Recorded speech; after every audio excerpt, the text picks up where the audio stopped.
Премьер-министр Ингушетии Владимир Сластенин провел прием граждан. В нем приняли участие министры и главы муниципалитетов. Сразу несколько человек обратились с просьбой предоставить материальную помощь, одна из которых – жительница сельского поселения Кантышева Хайдит Заурова. У нее 5 детей, 2 из которых с ОВЗ. Муж также инвалид 2 группы.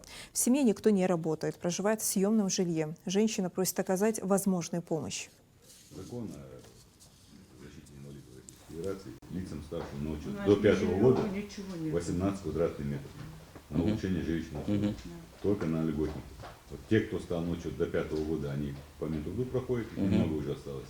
А те, кто после 5-го, становятся на учет уже в администрации. Ну, я помню, эта проблема у нас давно была, 5-й год и после 5-го.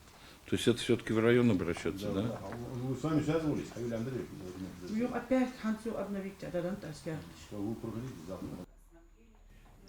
На приеме также решен вопрос Лизы Мальсаговой. Она обратилась с аналогичной просьбой у заявительницы 2 детей. Младшему ребенку 2 года, девочка болеет с рождения. Проходила лечение в ДРКБ.